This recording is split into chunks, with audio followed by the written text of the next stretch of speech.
جھوٹی خبروں اور ہتک کے عزت پر 30 لاکھ روپے تک جرمانہ ہوگا۔ پنجاب اسمبلی نے ہتک کے عزت بل کی منظوری دے دی۔ اپوزیشن کی تمام ترامیم مسترد۔ بل کا اطلاق پرنٹ، الیکٹرانک اور سوشل میڈیا پر ہوگا۔ بل کے خلاف پنجاب اسمبلی میں اپوزیشن کا احتجاج۔ ہتک کے عزت بل پر صحافیوں کا بھی احتجاج۔ نئے ڈیفیمیشن لا کی ضرورت ہے۔ جو ایجنڈا ٹو کر رہے ہیں، جو کسی پارٹی کے ترجمان ہیں، وہ توہین کر کے بدتمیزی کر کے گھر کو چلے جائیں گے؟ نو، اب یہ نہیں ہوگا۔ پہلا کیس اس کے اندر یہ پاس کرتے ہیں، میں لے کے جاؤں گا۔ کیوں کہتے ہیں کہ ہم نے اسٹیبلشمنٹ سے بات کرنی ہے؟ بیکاز پاور کا منبع وہ ہیں، طاقت وہ ہیں، ملک کو وہ چلا رہے ہیں۔ ملک کو یہ پرائم منسٹر نہیں چلا رہے، چیف منسٹر نہیں چلا رہے، یہ ڈمیز ہیں، ان کی تنابیں کہیں اور ہیں۔ اگر یہ رکاوٹیں اسی طرح رہیں گی اور ہماری قربانیاں پاکستان کے کام نہیں آئیں گی تو ہمیں مجبوراً اپنی بات میں شدت لانی پڑے گی۔ السلام علیکم، آپ دیکھیں بریکنگ بیریئرز، میں ہوں محمد مالک۔ آج کافی پریشان خبروں کے ساتھ میں آپ کے ساتھ شو کر رہا ہوں۔ ابھی تو پہلے کچھ دیر پہلے آپ نے بھی دیکھا ہوگا کہ ایک حملہ ہوا رؤف حسن صاحب پہ، جو secretary information P T I ہیں، اور ان پہ جینڈر کمیونٹی کے، ٹرانسجینڈر کمیونٹی کے آپ کو نظر آ رہا ہے اپیرنٹلی 3-4 لوگ ہیں جنہوں نے ان پہ حملہ کیا تیز دھار ڈھالے سے۔ خیر خیریت رہی، زیادہ گریو انجریز نہیں ہوئی، لیکن پریشانی کی بات یہ ہے، ابھی آپ سکرینز پہ دیکھ رہے ہوں گے، کل جب میرا شو کر کے نکلے ہیں ہمارے ایک کے آفس سے اسلام آباد کے، تب بھی باہر یہی کسی قسم کا گروہ کھڑا ہوا تھا اور ان کو لگا کہ کوئی گڑبڑ ہے، تو خیر اس سے کچھ ہوا نہیں، اینڈ ہی لیفٹ۔ تو کلیئرلی ان کو فالو کیا جا رہا تھا کل اور آج یہ حادثہ ہو گیا۔ یہ بڑی الارمنگ چیز ہے، پتہ نہیں یہ سیاست کہاں پہ جا رہی ہے۔ اینی وے، دوسری جو الارمنگ خبر یہ ہے کہ ایک لگ یہ رہا ہے کہ پنجاب میں آج سویلین مارشل لاء لگ گیا۔ مارشل لاء میں اس لیے کہہ رہا ہوں کہ ایک شرمناک قانون پاس ہوا ہے پنجاب تو انہیں آپ کہہ لیں ڈیفیمیشن بل، کہ جی اگر کوئی آپ کے خلاف غلط جھوٹی خبر دے تو بالکل صحیح بات ہے، ہم خود کہتے ہیں اکاؤنٹیبلٹی ہو، ہم خود کہتے ہیں سوشل میڈیا پہ جو پاگل پن چل رہا ہے اس پہ کوئی حدود قیود ہونی چاہیے، لیکن کیا اس کے نام کے اوپر آپ لوگوں سے بولنے کا، سوچنے کا، کچھ کہنے کا حق لے سکتے ہیں؟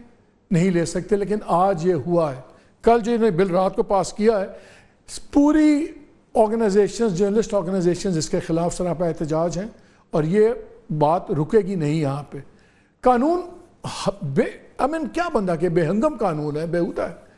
آپ اس قانون کے تحت اگر کسی پہ الزام لگتا ہے تو اس کو اپنا دفاع کرنے کے لیے بھی پہلے ٹریبیونل سے اجازت لینی ہوگی، اور اگر اس کو اجازت نہ ملے، اپنا دفاع کرنے کی اجازت نہ ملے، تو وہ ٹریبیونل اس پہ کم از کم 30 لاکھ کا جرمانہ اسی وقت ٹھوکنا اس پہ لازم ہوگا، وہ اس پہ لگے گا۔ یہ تو بھی رائٹ ٹو اپیل ٹو، آپ کو لڑنا ہے ڈیفینس کرنے کے لیے۔ ٹریبیونلز کیا ہیں؟ سنگل ممبر ٹریبیونلز، جو ایک جنبش قلم سے فارغ کیا جا سکتا ہے ٹریبیونل جو ہیڈ کر رہا ہے بندہ، کوئی اس کو پروٹیکشن نہیں ہے ججز کی، ہر 18 ماہ بعد اس کی پرفارمنس ریویو بھی ہوگی، سو بالکل وہ ایک جنبش قلم فارغ۔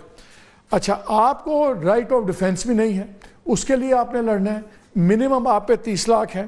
پھر آپ کے اوپر قانون شہادت اس میں سے ہٹ گیا ہے۔ جو پبلک آفس ہولڈرز ہیں، prime minister, chief ministers, president, ان کے لیے پھر علیحدہ ایک قانون بنا دیا گیا ہے کہ ان پہ اگر ہتک عزت کی بات ہوگی تو ان کے لیے ہائی کورٹ کا سنگل بینچ بنے گا، یعنی کہ باقی جو کوئی آئے گا ہتک عزت کے لیے وہ عام کالے پیلے ٹائپ لوگ ہیں، کیڑے مکوڑے ہیں، لیکن جو پبلک آفس ہولڈرز ہیں ان کو وہاں پہ بھی ایک پریویلیج قانون بنایا جا رہا ہے۔ And this is not all, اگر آپ کیس رائٹ بھی مل جاتا ہے آپ کو اپیل کرنے کا، اس پہ بھی وہ قیود لگا سکتے ہیں، کوئی شرائط لگا سکتے ہیں۔ مثلا کہہ سکتے ہیں، مثلا آپ نے دعویٰ کیا ہوا کسی پہ، کسی نے ہتک عزت کا مقدمہ کیا، اس نے 30 لاکھ کا دعویٰ کیا ہوا ہے، 40 لاکھ کا، تو ٹریبیونل کہہ سکتے ہیں آپ مقدمہ تب لڑیں گے، یہ 40 لاکھ پہلے جمع کروا دیں ہمارے پاس۔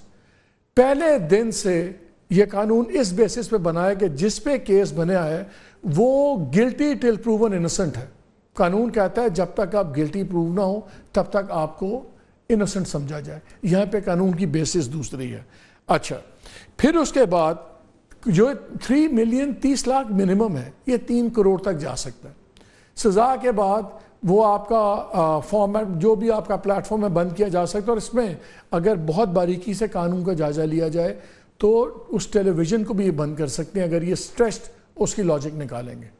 پھر اگر کوئی ہتک عزت کا مقدمہ ہے اس کے بارے میں آپ بات بھی نہیں کر سکتے۔ چلیں، ایک تو ہوتا ہے نا کہ وہ پارٹیز بات نہ کریں، تھرڈ بندہ کو اس پہ بات بھی نہیں کر سکتا، کسی قسم کی آپ اس پہ کامنٹ نہیں کر سکتے, آپ اس کو ڈسکس بھی نہیں کر سکتے. جو لینگویج ہے قانون کی, you can not comment, analyse, even touch that subject. یہ دنیا میں نہیں ہوتا. یہ دنیا میں کہیں قانون نہیں ہے کہ اگر آپ پہ مقدمہ ہو تو اپنے دفاع کے لیے آپ پہلے ایک اور مقدمہ لڑیں, وہ جیتیں گے تو آپ کو دفاع کا حق ملے گا. یعنی کہ بالکل خاموشی ہو جائے, قبرستان کی خاموشی ہو جائے. اور اس پہ میں نے پروگرام سے پہلے ایک سیگمنٹ ریکارڈ کیا تھا, وہ عظمہ بخاری صاحبہ کا سیگمنٹ تھا جو انفارمیشن منسٹر پنجاب ہے. وہ آپ پروگرام کے سیکنڈ حصے میں سنیں گے, اور اس میں وہ اس بات پہ بضد تھی کہ ٹھیک ہے جو بندہ الزام لگاتا ہے پھر 30 لاکھ جمع کرا دے. 30 لاکھ شاید ان لوگوں کے لیے کچھ نہیں ہوگا, ایک رپورٹر کے لیے, ایک ورکر کے لیے 30 لاکھ آج بھی جو حلال کی کمائی پہ ہے اس کے لیے 30 لاکھ بہت بڑی رقم ہے. لیکن پرابلم یہ جو ہمارے قانون سازی کر رہے ہیں, شاید ان میں حلال کی کمائی کا اتنا ان کو احساس نہیں ہوتا کہ وہ کیا چیز ہے اور وہ کتنی مشکل ہوتی ہے. یعنی پیشتر اس سے کہ ابھی میرے ایلیمنٹ ہو جائے, آگے بات چلاتے ہیں.